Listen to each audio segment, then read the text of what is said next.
سلام خوتي وخواتاتي، كنتمنى تكونوا بخير وعلى خير وما ناقصكم حتى خير. مرحبا بكم معايا في فيديو جديد على قناتي وقناتكم ندى شانيل.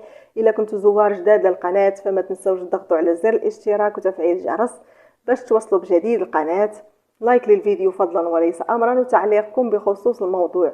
بفضل طليقها محمد الترك دنيا باطمة تتصدر الترند، فخليكم معايا باش تعرفوا التفاصيل. تصدرت الفنانة المغربية دنيا باطمة خلال الأسبوع الجاري الترند عبر تطبيق التواصل الاجتماعي تيك توك بفضل أغنيتها خربوشة.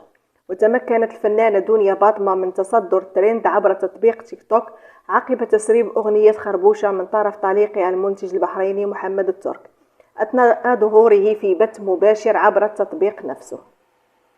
وعاد التسريب الذي قام به محمد الترك بالنفع على ابنتيه غزل وليلى روز، حيث أصبحت أغنية خربوشة من الأغاني الأكثر استماعا عبر تيك توك. يذكر أن المنتج البحريني محمد الترك قام بتسريب أغنية طليقته خربوشة التي سجلتها قبل انفصالها عنه. فكما سمعت أخوتي، فالترك من بعد ما سرب أغنية دنيا باطمة خربوشة فهي تصدرات ترند في تيك توك، وكانت من بين الأغاني الأكثر استماعا على التطبيق تيك توك. فهنا كنكون وصلنا لنهاية الفيديو. شكرا لكم على المشاهدة، إلى اللقاء مع فيديو قادم إن شاء الله.